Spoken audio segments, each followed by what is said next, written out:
Dear class 12 physics. पिछले video में हमने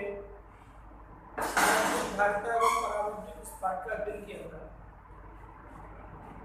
उसी क्रम में अगला पार्ट है पार्ट 5 वैद्युत चालन। वैद्युत चालन में सबसे पहले इस पार्ट में हम अध्ययन करेंगे वैद्युत धारा, इलेक्ट्रिक करंट। वैद्युत धारा क्या होती है?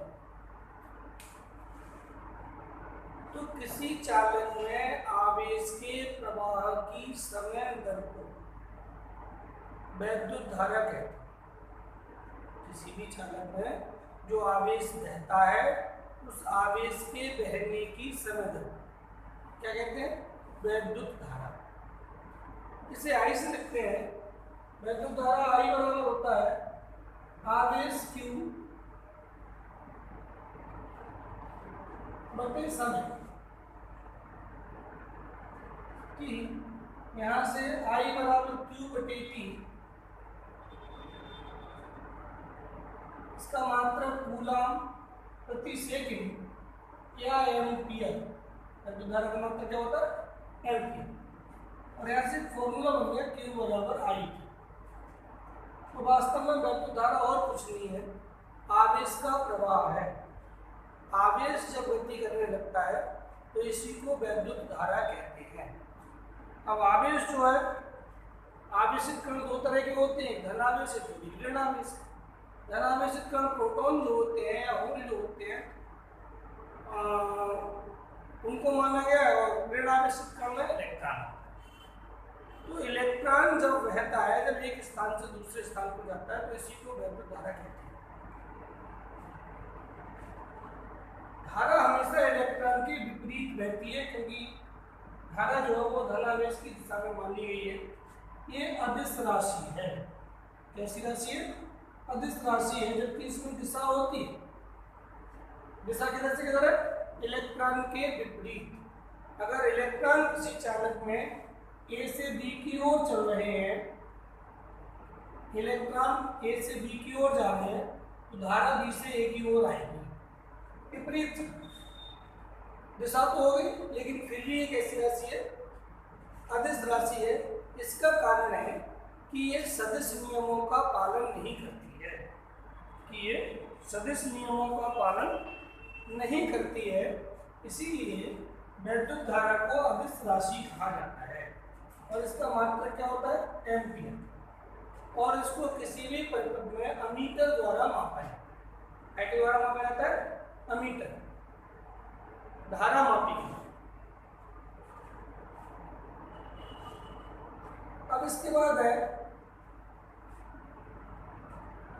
वैद्युत धारा का मुक्त इलेक्ट्रॉन मॉडल। वैद्युत धारा का मुक्त इलेक्ट्रॉन मॉडल ये क्या होता है? देखिए, वैद्युत धारा बहाने के लिए तार बनाए जाते हैं वो धातु के बनाए जाते हैं, और जितनी भी धातु है लगभग सभी धातुएं विद्युत की सुचालक हैं। इनमें विद्युत धारा आसानी से प्रवाहित हो जाती है। अब धातु के अंदर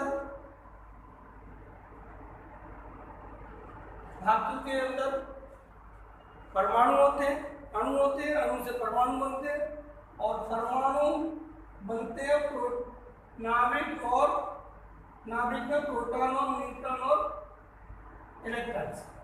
इसमें नाभिक में रहते हैं प्रोटॉन और न्यूट्रॉन, और इस पर धनावेश होता है, और इलेक्ट्रॉन विभिन्न कक्षाओं में क्या लगाते हैं? चक्कर।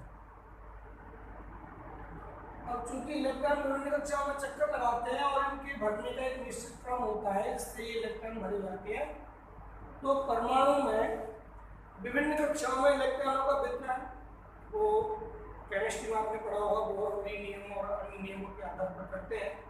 उसी क्रम में धातुओं में वे धातु जिनमें जो इलेक्ट्रॉन है, बाह्यतम कक्षा में इलेक्ट्रॉन है, वो नाभिक से जब दूर होते हैं तो नाभिक का अट्रैक्शन उन पर कम होता है, नाभिक उन पर कम आकर्षण बल लगा पाता है, जिससे वो इलेक्ट्रॉन उस नाभिक को छोड़कर या उस परमाणु को छोड़कर उसी पदार्थ में बाहर निकल आते और इधर उधर गति करने लगते।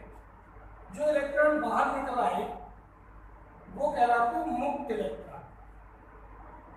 क्या कहलाते हैं?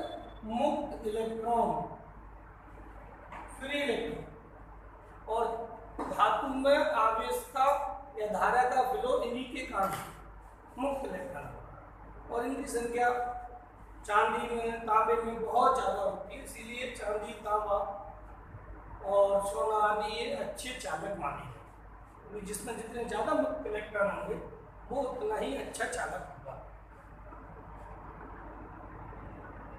ये मुक्त इलेक्ट्रॉन सिद्धांत के बाद आगे इसी में इन मुक्त इलेक्ट्रॉनों का अनुगमन या अपवाह भी, इसका अध्ययन करेंगे।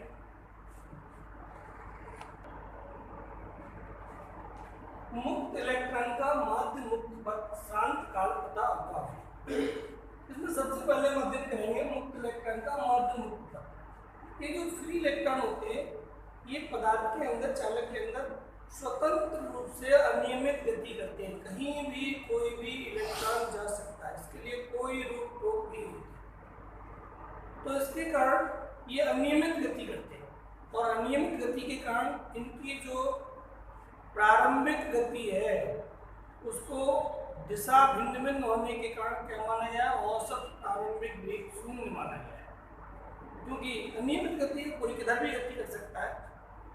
तो मुक्त पथ ये जब एक स्थान से दूसरे स्थान पर जाते हैं तो सीधे जाते हैं, लेकिन यहाँ जैसे इनके दूसरे किसी परमाणु से इलेक्ट्रॉन से टक्कर होती है तो ये वहां से मुड़ जाते हैं, अगले स्थान पर पहुंचे, अगले स्थान से पुनः मुड़ जाते हैं, फिर मुड़ जाते हैं, फिर मुड़ जाते हैं। इस तरह इनका ये लगातार जिगजैग या ऐसे कहिए ब्राउनी गति की तरह गति करते हैं। लेकिन A, B, C, D, E, F, G ऐसे ही चलता है।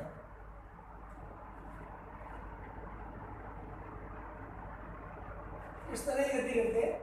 तो एक टक्कर के बीच कुछ ना कुछ पथ चलते हैं, कोई रास्ता तय करते हैं। तो सभी टक्कर इन्होंने जो की उसमें कुछ रास्ता चला, उन सबका औसत यदि निकाले तो उसको माध्य मुक्त पथ कहते हैं।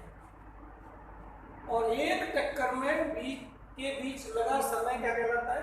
श्रांति। मान लो ए से बी तक जाने में जो समय लिया वो इसका क्या है? श्रांति काल। बी से सी तक जाने में तो सभी जितने भी समय है उन सबका औसत निकालेंगे तो वो श्रांति काल का औसत हो जाएगा। कैसे लिखते हैं? टाउ से। माध्य मुक्त पथ को कैसे लिखते हैं? लैम्डा से। अब ये अपवाह वेग ये सबसे महत्वपूर्ण मुक्त इलेक्ट्रॉनों का वेग है। इसे समझने के लिए आपको थोड़ा सा मुक्त इलेक्ट्रॉनों के बारे में जानने के लिए डायग्राम समझना होगा। ये कोई चालक तार है और इस चालक तार में बहुत सारे मुक्त इलेक्ट्रॉन है। एकांक लंबाई में कितने इलेक्ट्रॉन है? मुक्त इलेक्ट्रॉन है। हमने इस चालक तार के दोनों सिरों को, एक को धन सिरे से और एक को ऋण सिरे से जोड़ा। ये धन हो गया, ये ऋण हो गया। इसमें बहुत सारे मुक्त इलेक्ट्रॉन है। ये ऋण आवेशित इलेक्ट्रॉन है। मुक्त इलेक्ट्रॉनों की संख्या बहुत अधिक है। तो ये इलेक्ट्रॉन जैसे ही इस पर हमने धन आवेश इधर लगाया और इधर ऋण आवेश लगाया, वैसे ही मुक्त इलेक्ट्रॉनों पर एक बल उत्पन्न हो गया, बल लगने लगा। यानी कि वैद्युत क्षेत्र किधर से किधर हो गया? इधर से इधर को हो गया। तो वैद्युत क्षेत्र के विपरीत दिशा में क्या लगा? इन पर एक बल है। और जब बल लगता है तो बल के कारण क्या लगता है? एक त्वरण उत्पन्न होता है बराबर है। अभी तक ये अनियमित गति कर रहे थे जिसके कारण इनकी दिशा निश्चित नहीं थी, लेकिन एक निश्चित वैद्युत क्षेत्र धन से ऋण की ओर लगने के कारण इसके विपरीत इलेक्ट्रॉनों पर, मुक्त इलेक्ट्रॉनों पर क्या लगने लगा? बल लगने लगा। और इस बल के कारण वैसे तो त्वरण उत्पन्न होना चाहिए, लेकिन त्वरण उत्पन्न नहीं होता, बल्कि इनकी एक निश्चित बहुत छोटी, बहुत कम चाल से ये ऋण सिरे से धन सिरे की ओर चलने लगते हैं चालक। इसी वेग को, इस न्यूटन वेग को अपवाह वेग या अनुगमन अनुगमन वेग कहते हैं। अनुगमन या अपवाह वेग कहते हैं। और इसका मान बहुत कम 10⁻⁴ सेंटीमीटर प्रति सेकंड, बहुत कम वेग से ये गति करते हैं। इस वेग को अपवाह या अनुगमन वेग कहते हैं। एक बार पुनः समझ लो, जैसे ही किसी चालक को हम दो बैटरी के सिरों से यानी कि इस पर एक निश्चित विद्युत क्षेत्र लगाते हैं तो इलेक्ट्रॉनों पर एक बल लगने लगता है।